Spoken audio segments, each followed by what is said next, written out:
Halo FJ Surabaya, Happy Sunday. Apa kabar buat Anda semua yang beribadah dari rumah? Saya yakin Anda selalu diberkati dan diberikan kesehatan oleh Tuhan Yesus Kristus. Perkenalkan, nama saya Henry, saya adalah host untuk service di hari Minggu yang indah ini. Pada kesempatan ini kami ingin menyambut bagi Bapak, Ibu, Saudara-saudari sekalian yang mungkin baru pertama kali mengikuti ibadah online kami. Bila itu adalah Anda, kami ingin berkenalan dengan Anda secara pribadi. Kami mohon untuk dapat klik link di bawah ini atau juga description box dan kemudian Anda pilih newcomer. Bila Anda memerlukan informasi seputar kegiatan gereja FJ Surabaya atau Anda ingin terlibat dalam komunitas sel kami yang dinamakan iCare, maupun Anda mempunyai kebutuhan doa atau praise report, Anda juga dapat klik di link yang sama.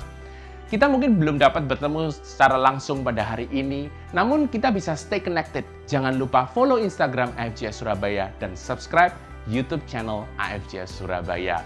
Sebentar lagi kita akan masuk dalam pujian dan penyembahan. Saya yakin dan percaya kita semua akan diberkati Tuhan melalui pesan Tuhan yang dibawakan oleh pastor hari ini. Selamat beribadah, Happy Sunday. Tuhan Yesus memberkati Anda semua.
Jemaat yang dikasihi Tuhan, Roma 5 ayat 5 berkata, dan pengharapan tidak mengecewakan, karena kasih Allah telah dicurahkan di dalam hati kita oleh Roh Kudus yang telah dikaruniakan kepada kita. Mari sama-sama kita mau sembah Dia, Tuhan yang layak terima segala pujian.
Kami puji Engkau Allah yang besar. Kami tinggikan nama-Mu. Terima kasih buat segala sesuatu yang sudah Kau kerjakan dalam kehidupan kami. Kami mau duduk diam Tuhan, mendengarkan firman-Mu Tuhan, biar Kau yang berbicara kepada setiap kami Tuhan pada hari ini. Terima kasih, kami naikkan segala puji syukur kami. Hanya di dalam nama Tuhan Yesus Kristus kami berdoa dan mengucap syukur. Haleluya. Amin.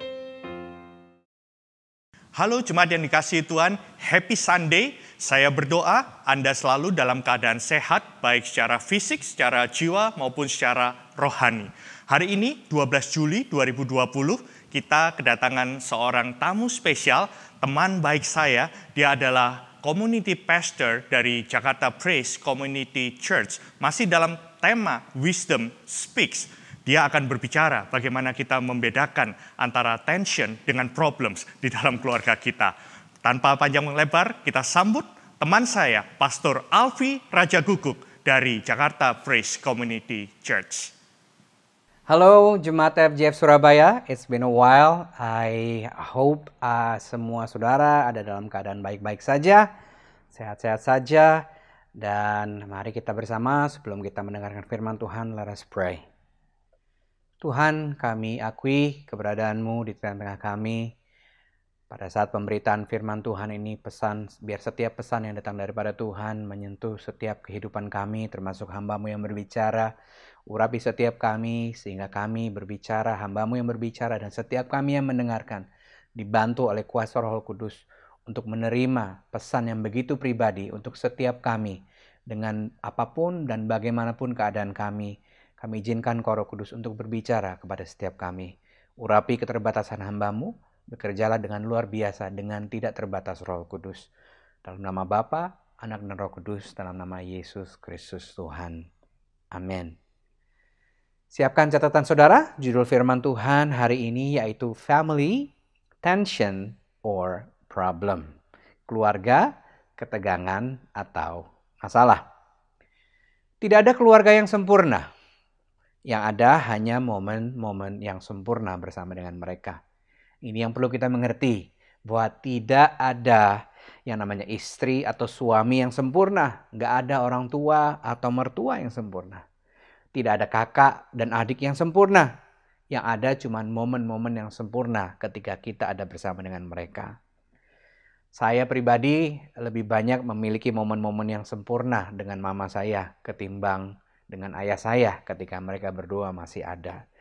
Namun demikian, ketika ayah saya sudah tidak ada, justru saya lebih merasa menyesal karena tidak menikmati atau tidak menikmati kebersamaan atau momen-momen yang sempurna bersama dengan dia. Nah, dalam konteks gereja lokal pun sebagai keluarga rohani juga demikian. Ketahuilah saudara bahwa tidak ada orang Kristen yang sempurna. Gereja menurut saya ibaratnya rumah sakit. Ada yang berobat jalan dan ada yang rawat inap.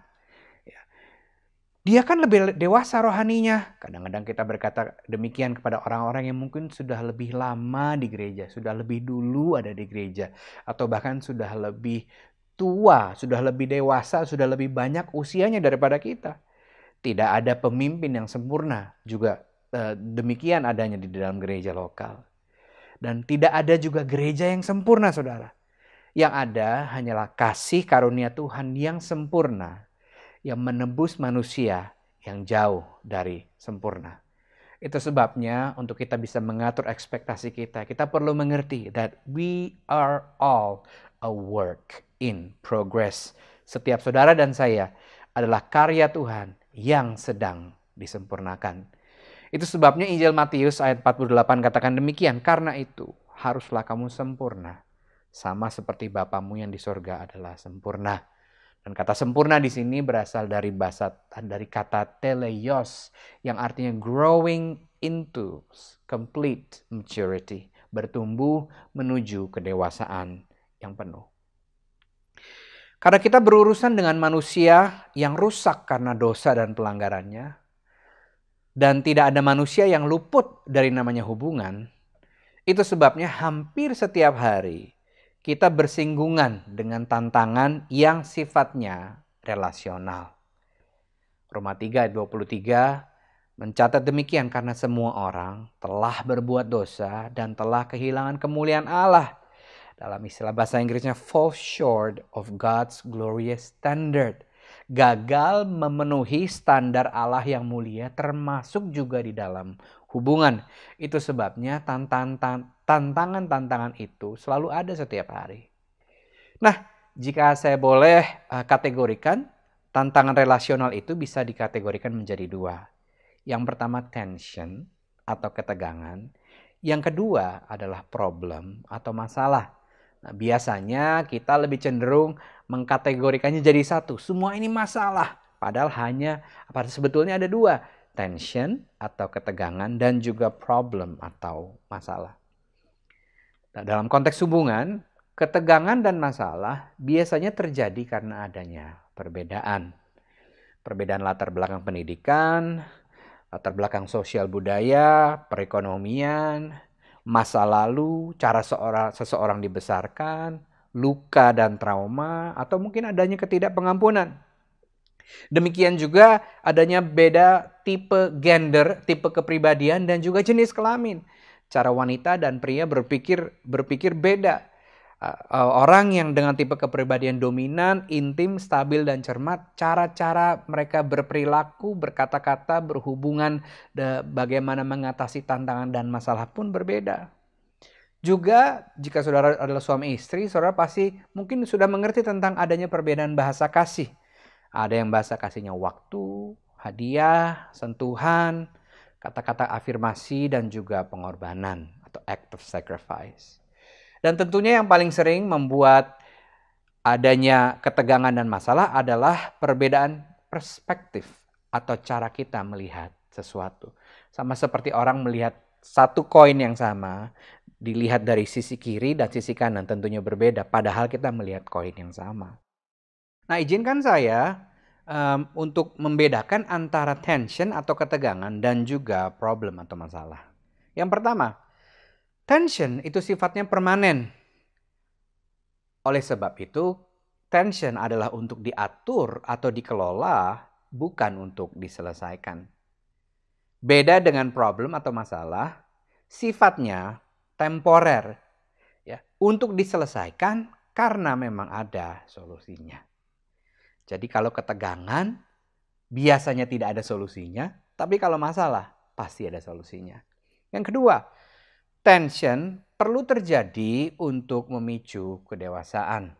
Ingat saudara bahwa orang dewasa mengerti bahwa kesatuan itu tidak artinya keseragaman. Nah, sedangkan masalah, jika masalah dibiarkan, maka akan memburuk dan pasti merusak hubungan. Ketegangan atau tension diperlukan agar terjadinya pergerakan atau kemajuan. Sedangkan problem atau masalah seringkali menghambat kemajuan menuju ke arah yang seharusnya karena didiamkan. Ketegangan setelah diatur atau di-manage pasti akan muncul lagi. Karena di awal tadi saya katakan sifatnya permanen. Sedangkan problem atau masalah setelah diselesaikan idealnya tidak muncul lagi atau muncul lagi mungkin di level atau skala yang berbeda. Tension atau ketegangan contohnya tentang masalah atau tentang tumbuh kembang anak atau bedanya tipe kepribadian. Sedangkan contoh dari problem atau masalah adalah komunikasi yang buruk. Tidak ada yang mau berubah, tidak ada yang mau mengalah dan sebagainya. Nah, ketegangan tentunya terjadi di sana-sini dalam keseharian kita.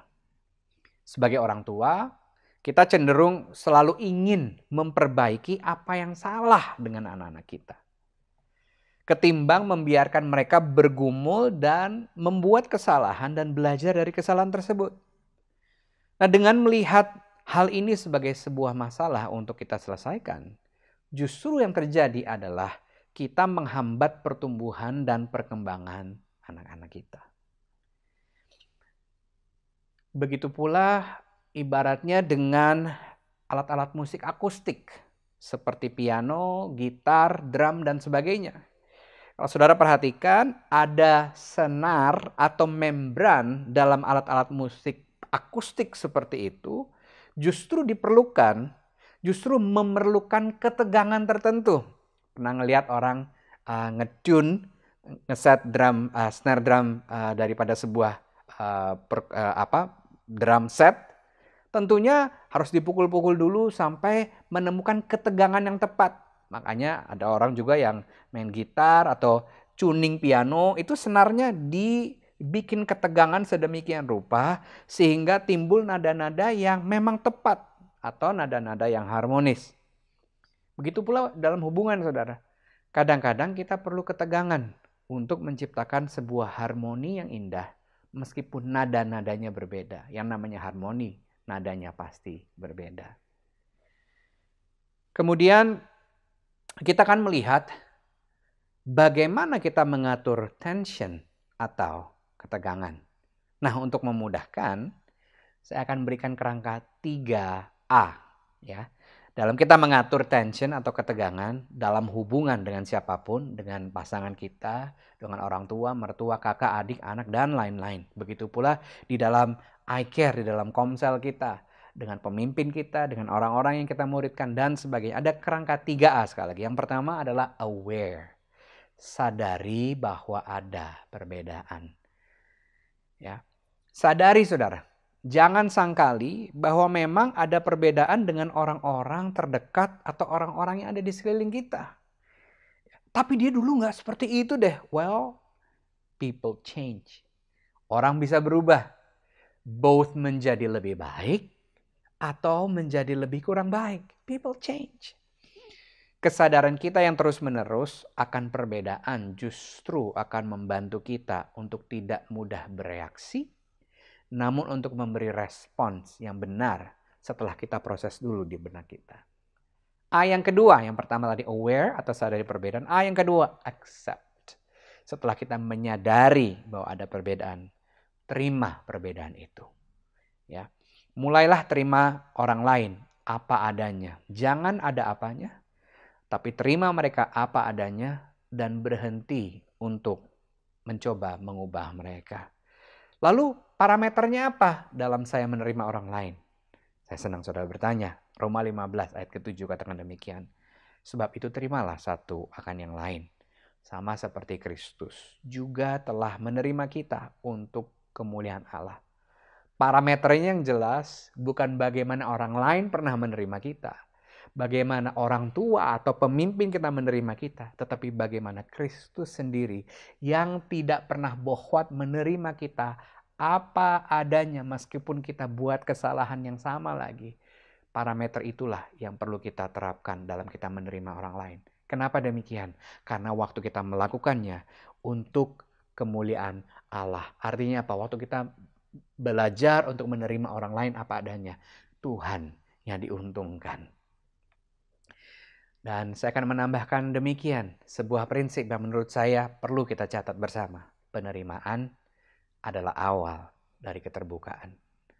Kadang-kadang orang gak mau ngomong karena mereka merasa tidak diterima. Penerimaan adalah awal dari keterbukaan, dan keterbukaan adalah awal dari perubahan hidup. A yang ketiga, aware, accept, adapt. Setelah kita sadari perbedaan, terima perbedaan, dan mulailah beradaptasi dengan perbedaan itu. Dan menurut saya ini adalah sesuatu yang paling tidak alami untuk kita lakukan. Karena secara umum manusia cenderung menganggap sisinya yang paling benar. Karena kita merasa lebih superior daripada yang lain. Atau kita hanya mau melihat dari sisi koin yang kita lihat saja. Dan kita nggak pernah mau melihat dari sisi koin yang orang lain sedang lihat. Roma 12 ayat ketiga katakan demikian, Allah sudah memberi anugerah kepada saya. Itu sebabnya saya menasihati saudara-saudara semuanya. Janganlah merasa diri lebih tinggi dari yang sebenarnya. Hendaknya kalian menilai keadaan dirimu dengan rendah hati. Masing-masing menilai dirinya menurut kemampuan yang diberikan Allah kepadanya oleh karena ia percaya kepada Yesus. Nah, menindaklanjuti ayat ini, izinkan saya memberikan sebuah teknik yang namanya reframing. yaitu mencoba melihat sesuatu yang negatif dari perspektif yang positif. Ya, reframing sekali lagi, mencoba melihat sesuatu yang negatif dari perspektif yang positif. Nah, lalu bagaimana kita melakukan reframing dalam konteks hubungan? Kita melakukannya dengan ini. Memahami sisi positif dari perspektif lawan bicara, ya. Karena kita seringkali menilai itu pasti salah. Tapi reframing dalam hubungan, kita mencoba melihat sisi positif dari perspektif lawan bicara. Dan ini juga nggak kalah penting. Memahami sisi negatif dari perspektif kita sendiri. Karena belum tentu karena kita lebih ini dan lebih itu perspektif kita selalu benar. Jadi reframing dengan memahami sisi positif dari perspektif lawan bicara dan memahami sisi negatif dari perspektif kita sendiri. Itu caranya bagaimana kita managing tension atau mengatur ketegangan dengan kerangka 3A tadi. Nah, bagaimana sekarang kita menyelesaikan masalah? Ya, ada yang lebih tertarik untuk dengerin bagian ini nih. Cepetan Pak, saya mau dengerin bagaimana menyelesaikan masalah. Tunggu dulu, sebelum kita terburu-buru ingin menyelesaikan masalah, dan mungkin saudara sedang nonton dengan masalah bersama-sama. Kita perlu mengerti sebuah prinsip bahwa kita tidak pernah akan bisa mengubah orang lain. Karena itu adalah pekerjaan Tuhan saja. 1 Korintus 3 ayat 9 katakan demikian. Aku menanam, kata Rasul Paulus. Apolos menyiram. Tetapi Allah yang memberi apa saudara? Pertumbuhan. Allah yang memberi perubahan. Allah yang memberi kemajuan. Ya. Jadi apa yang bisa kita lakukan?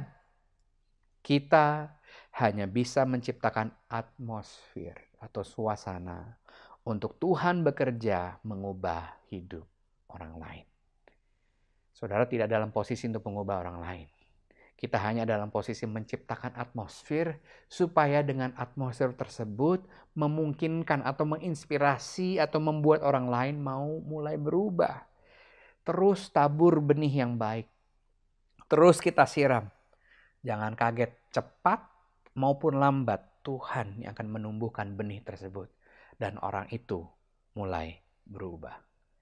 Nah, dalam kita menabur dan menyirami benih yang baik, jangan lupa prinsip ini. Grace and truth. Kasih karunia dan kebenaran. Yohanes 1 ayat 16-17 katakan demikian. Karena dari kepenuhannya, kita semua telah menerima kasih karunia demi kasih karunia. Sebab hukum Taurat diberikan oleh Musa. Baca sama-sama yuk yang di rumah. Tetapi kasih karunia dan kebenaran datang oleh Yesus Kristus. Artinya Tuhan kita adalah Tuhan yang penuh dengan kasih karunia dan kebenaran. Perhatikan urutannya. Kasih karunia dulu, baru kebenaran. Kadang-kadang kalau kita ingin cepat-cepat mengubah orang, yang kita ingin adalah kita ingin kasih tahu kebenaran tentang dia. Ini kebenarannya. Kamu tuh begini. Itu sebabnya kamu perlu berubah. No, saudara. Ingat, Paulus menanam, Apolos menyiram. Tuhan berikan pertumbuhan. Tahukah saudara, kadang-kadang orang gak mau berubah, bukannya mereka gak mau berubah. Seringkali mereka bohwat dengan dirinya sendiri. Seringkali mereka menyerah dengan dirinya sendiri. Atau bahkan menurut saya menghukum dirinya sendiri. Menganggap karena dia sudah frustasi dengan kesalahan-kesalahan yang sama. Dan dia menganggap dirinya, memang gue seperti ini. Saya aja bohwat sama diri saya sendiri. Maybe that's what they are thinking about themselves. Tanpa kasih karunia, orang menjadi transaksional. Hubungan itu menjadi transaksional. Jadi hitung-hitungan. Akhirnya kita baru mau memberikan kasih, tapi ada klausa atau kondisinya. Tanpa kebenaran, orang menjadi semena-mena. Dan dia pikir karena sudah diterima, akhirnya dia terus mengulangi kesalahan yang sama. No, kita perlu mengerti bahwa kasih karunia juga bekerja sama dengan kebenaran. Tapi urutannya jangan dibalik, kebenaran baru kasih karunia. Untuk menciptakan atmosfer yang kondusif untuk orang lain mau berubah, selalu datang dengan kasih karunia dulu. Ya. Kasih karunia dan kebenaran selalu bekerja sama. Itu yang perlu kita ingat. Kasih karunia dan kebenaran selalu bekerja sama. Nah, saudara, dalam prakteknya, kasih karunia, yaitu sesuatu yang tidak layak kita terima, namun tetap kita berikan. Contohnya adalah seperti ini. Tetap kita perhatikan, meskipun kadang-kadang orang nggak notice. Yang kita perhatikan justru bahkan nggak mengapresiasi perhatian kita. Tetap terima dia, meskipun dia nggak sadar bahwa kita diam itu bukannya nggak mau ngomong, tapi justru sedang menerima dia. Kasih dia pujian. Ya, ada perubahan sedikit, perubahan sekecil apapun, kasih dia pujian. Saya seneng deh kalau papa bisa makan sama-sama sama kita kalau setelah pulang dari kerja. Saya seneng deh kalau mama waktu saya telat atau lupa melakukan ini dan itu, mama nggak komplain, tapi mama tetap mungkin nyindir-nyindir kecil, memberikan mencoba mengingatkan saya. Puji dia. Ya, kasih juga saudara berikan kasih atau pengampunan tanpa syarat. Ingat ya, kasih karunia sekali lagi adalah sesuatu yang tidak layak kita terima, namun tetap diberikan. Sounds familiar? Bukankah itu yang Tuhan selalu lakukan buat kita? Nggak layak kita terima, tapi tetap diberikan Tuhan kepada kita. Saudara perlu ingat, 1 Korintus 13 ayat ke-8 dari terjemahan bahasa Inggris katakan demikian. Love never fails. Ego, balas-balasan, hitung-hitungan, itu selalu gagal. Tapi firman Tuhan berkata, love never fails. Dalam prakteknya gimana Pak? Coba buka lagi 1 Korintus 13, lihat ayat-ayat sebelumnya. Apa itu yang artinya kasih? Kalau saya gabungkan kira-kira bunyinya seperti ini. Sabar itu nggak pernah gagal. Murah hati nggak pernah gagal. Nggak cemburu nggak pernah gagal. Nggak sombong, nggak pernah gagal. Nggak melakukan yang nggak sopan, nggak pernah gagal. Nggak mencari keuntungan diri sendiri, akan selalu bekerja. Nggak marah, nggak akan pernah gagal. Nggak menyimpan atau menghitung kesalahan orang, nggak pernah gagal.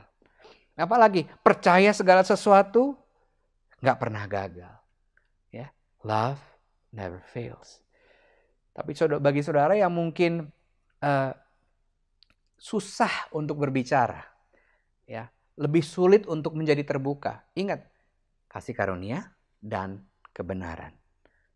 Berani berkata jujur. Waktu kita berusaha mengungkapkan, berusaha jujur kepada orang-orang yang dekat dengan kita, selalu mulai dengan kata saya. Saya merasa demikian ketika kamu melakukan ini. Jangan mulai dengan kata kamu. Saya merasa ini ketika kamu melakukan ini. Jadi sepertinya kita yang punya masalah, sepertinya. Ya, kasih tahu kebenaran itu. Ya, kasih dia masukan, kasih dia nasihat yang sesuai dengan firman Tuhan.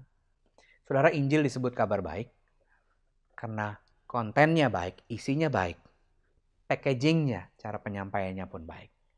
Nah, kalau ada distorsi dari penyampaian maupun kontennya, maka Injil nggak jadi kabar baik.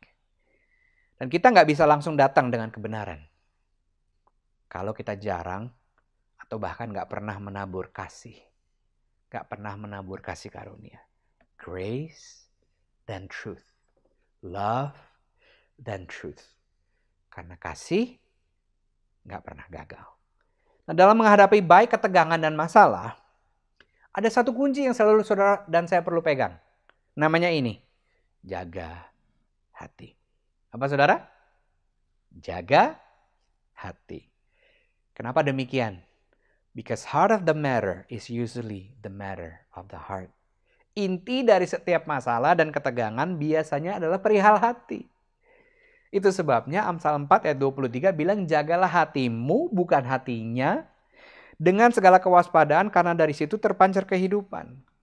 Nah, yang kalau kita mau terpancar dalam setiap hubungan adalah kehidupan yang membawa kepada perubahan dan juga transformasi dan juga pemulihan. Pastikan setiap suami dan istri dan anak dan kakak dan adik dan orang tua jaga hati. Karena urusan jaga hati adalah urusan setiap orang. Saya tidak bertanggung jawab untuk perasaan orang lain. Demikian juga istri saya tidak bertanggung jawab untuk perasaan saya. Saya adalah orang yang paling bertanggung jawab untuk menjaga hati saya. Jagalah hatimu, bukan jagalah mulutnya. Jadi apapun orang lain boleh katakan kepada saudara, saudara tetap jaga hati. Apa itu jaga hati? Menurut saya, menjaga hati sama dengan mengatur ekspektasi. Karena jarak antara ekspektasi dan realita disebut kekecewaan. Kita nggak bisa mengatur realita, tapi saudara, kita selalu bisa punya kendali untuk mengatur ekspektasi sehingga tidak mudah kecewa. Janganlah mudah bereaksi, tapi jaga hati saudara, sehingga kita bisa memberikan respons yang baik dan benar. Nah, bagaimana kita mengatur ekspektasi? Firman Tuhan sudah sangat jelas. Kasih tahu caranya. Filipi 4 ayat 8. Jadi akhirnya saudara-saudara, semua yang benar, semua yang mulia, semua yang adil, semua yang suci, semua yang manis, semua yang sedap didengar, semua yang disebut kebajikan dan patut dipuji, pikirkanlah semuanya itu. Artinya di luar yang sudah disebutkan tadi, jangan dipikirin. Jangan dipikirin saudara. Ya. Dan saya ingin kasih tahu saudara bahwa sekali lagi bahwa perubahan bukan urusan saudara. Ya. Bagian kita jaga hati, atur ekspektasi. Perubahan itu bagian Tuhan. Jaga hati, atur ekspektasi sehingga kita bisa lebih mudah untuk mengatur ketegangan yang ada every now and then. Nah, saudara, saya akan tutup dengan sebuah cerita pengalaman saya dengan ayah saya. Selama ayah saya masih ada, seperti saya sudah katakan tadi, lebih banyak hal-hal yang cenderung negatif, momen-momen yang negatif dibanding positif dengan ayah saya. Namun setelah dia meninggal, justru anehnya saya, setelah mama saya meninggal 2 tahun yang lalu, kekangenan saya nggak hanya kepada mama saya, tapi kepada ibu dan ayah saya. Saya berandai-andai, I wish saya punya momen-momen yang lebih baik, lebih banyak dengan ayah saya. Namun ada satu momen yang begitu berharga dan saya yakin ini yang Tuhan izinkan terjadi. Yaitu kurang lebih 2 minggu sebelum ayah saya meninggal. Malamnya saya ribut dengan ayah saya karena perilaku dia yang negatif kepada ibu saya. Namun demikian, Tuhan tegur saya. Ini bukan masalah siapa yang lebih tua, Alfi. Ini bukan masalah siapa yang orang tua, siapa yang anak. Pagi-pagi, setelah malamnya saya ribut dengan papa sampai saya bantingin pintu, saya dengan jelas dengar Roh Kudus dalam hati saya bilang gini, datangi papa, minta ampun. Tanpa saya berpikir ulang, saya datangi papa saya, dan saya minta ampun atas apa yang terjadi. Tahukah saudara, begitu saya taat melakukannya, Tuhan memenuhi saya dengan belas kasihan kepada ayah saya. Saya nggak merencanakan ini sama sekali. Waktu saya minta ampun sama dia, saudara, hati saya tergerak dengan belas kasihan. Papa saya by the way sedang terbaring di ranjang karena setelah mengalami stroke yang ketiga. Jadi dia buat berbicara juga susah, buat bergerak juga susah. Dan saya bilang gini, Dedi tahu kalau Tuhan sayang sama Dedi? Dia bilang, enggak. Pertanyaan kedua, Dedi tahu bahwa Tuhan bisa sembuhkan Dedi? Enggak. Pertanyaan terakhir, Dedi tahu kalau Tuhan Yesus ada dalam hati Dedi? Dia bilang enggak. Disitulah hati saya tergerak oleh belas kasihan Tuhan. Dan saya bilang ini sama ayah saya. Dan saya tidak merencanakan ini. Saya bilang, Dedi, boleh saya berdoa buat Dedi? Dan saya memimpin dia berdoa untuk menerima Tuhan Yesus sebagai Tuhan dan Juru Selamat. Iya, dia terlahir Kristen, tapi dia tidak kekristenan hanya sebuah agama, bukan sebuah hubungan dengan Tuhan. Di hari itu, dia menerima Tuhan dan lahir baru sebagai Tuhan dan Juru Selamat pribadinya. Dan 2 minggu kemudian, dia dipanggil Tuhan. Saudara, kalau saya tidak taat kepada desakan daripada Roh Kudus untuk tidak memperhitungkan kesalahannya selama ini, saya tidak akan mungkin minta ampun. Kalau saya tidak minta ampun, saya tidak akan mungkin tergerak hati saya oleh belas kasihan Tuhan. Saya berdoa, apapun fungsi saudara, sebagai suami, istri, ayah, ibu, anak, menantu, mertua, saya yakin melebihi pesan ini, Roh Kudus ingin menyampaikan sesuatu buat saudara. Bahwa jangan hanya melihat semuanya sebagai masalah. Perubahan selalu dimulai dari diri kita sendiri. Ingat ini, we are all a work in progress. Setiap saudara dan saya, setiap orang yang di sekeliling kita adalah karya Tuhan yang sedang disempurnakan. Ingat, ada tension, masalah, tension to manage, masalah hanya untuk diatur, dan ada problem atau ada tension atau ketegangan untuk di-manage atau diatur. Ada masalah atau problem untuk diselesaikan. Jadilah orang-orang yang menyelesaikan masalah dan mengatur ketegangan. Bagaimana mengelola ketegangan? 3A tadi. Sadari, aware, accept, terima, adapt, mulai beradaptasi. Bagaimana menyelesaikan masalah? Hanya Tuhan yang bisa menyelesaikan masalah. Kita yang menyediakan atmosfer, grace, and truth. Dan di dalam semua proses ini, jaga hatimu. Atur ekspektasimu. Pikirkan semua yang benar, semua yang adil, semua yang baik. Di luar itu nggak usah dipikirkan. Saya berdoa melalui pesan ini, saudara menjadi agen-agen kerukunan. Agen-agen perdamaian Tuhan. Dimanapun Tuhan tempatkan saudara. Let us pray. Tuhan, hamba-Mu berhenti sampai pada saat ini, tapi firman-Mu tidak terbatas oleh ruang dan waktu. Bantu setiap kami yang mendengarkan firman Tuhan ini, untuk mulai berpikir, sikap mana yang perlu kami ubah. Cara bicara, kosakata, maupun intonasi apa yang perlu kami mulai ubah. Ampuni kami Tuhan, kalau selama ini kami selalu merasa orang lain yang jadi masalah. Hari ini kami mengerti bahwa ada tension to manage, ada problem to solve, ada ketegangan yang hanya perlu diatur sehingga kami nggak jadi pahit. Dan ada masalah yang kami perlu selesaikan sehingga kami nggak menumpuk semuanya. Bantu kami Tuhan, bantu kami untuk menjadi agen-agen kasih karunia Tuhan. Sebagaimana kami menerima kasih karunia-Mu, begitu pula lah kami memberikannya kepada orang lain. Because we can never pay back your grace, but we can always pay your grace forward to other people. Kami nggak bisa balas kasih karunia-Mu, tapi kami bisa balas. Tapi kami bisa lanjutkan kasih karunia Tuhan. Dengan itulah kami membalas kasih karunia-Mu, Tuhan. Hamba-Mu berdoa akan terjadi pemulihan demi pemulihan. Perubahan dimulai dari saya. Perubahan dimulai dari setiap diri kami sendiri. Lakukan bagian-Mu, Roh Kudus. Bantu kami. Waktu kami lemah, di situ kekuatan-Mu sempurna. Waktu kami nggak bisa mengatur ekspektasi kami, kasih-Mu kembali membantu kami, membantu menyuburkan, menggemburkan tanah hati kami. Terima kasih Tuhan Yesus. Dalam nama Bapa, Anak, dan Roh Kudus. Dalam nama Yesus Kristus Tuhan. Amin. Terima kasih Pastor Alfi atas pelayanannya. Dan untuk jemaat Tuhan yang dikasihi oleh Tuhan hari ini, saya berdoa ketika Anda mendengar firman Tuhan, Anda mulai merenungkannya dan melakukannya di dalam kehidupan kita. Kalau Anda masih membutuhkan doa, saya mendorong Anda untuk kirim WhatsApp ke nomor-nomor yang ada. Dan kalau Anda memiliki kesaksian yang baik mengenai doa yang dijawab, jangan segan-segan untuk memberitahukan kepada kami, sehingga kami tahu ada sesuatu yang kita bisa rayakan bersama-sama. Mari sebelum kita mengakhiri ini, sama-sama kita berdoa, mari angkat tangan kita di hadapan Tuhan. Tuhan memberkati dan melindungi engkau, Tuhan menyinarkan wajahnya kepadamu dan memberikan kasih karunia. Tuhan menghadapkan wajahnya kepadamu dan memberikan damai sejahtera. Pergilah, kata Tuhan Yesus, jadikan semua bangsa muridku, baptiskanlah mereka dalam nama Bapa, Putra, dan Roh Kudus, dan ketahuilah bahwa aku menyertai engkau sampai akhir zaman. Berkat dari Allah Bapa dalam kasih Yesus Kristus, kuat kuasa Roh Kudus, menjagai, menyertai umat Tuhan. Mulai hari ini sampai Maranatha, Tuhan Yesus datang kedua kalinya. Semua yang percaya diberkati Tuhan sama-sama katakan amin.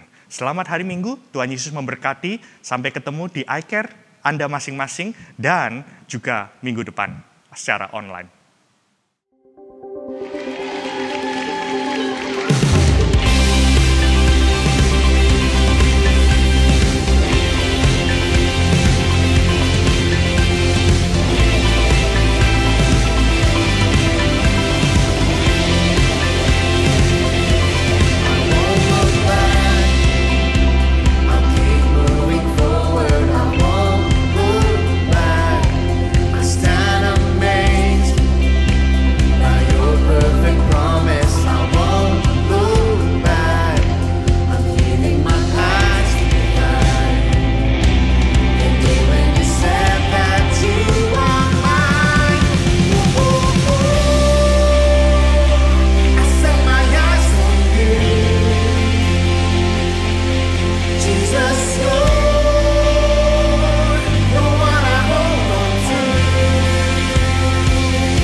Bila Anda membutuhkan info mengenai komunitas dan gereja kami, silakan klik link yang tertera di description box.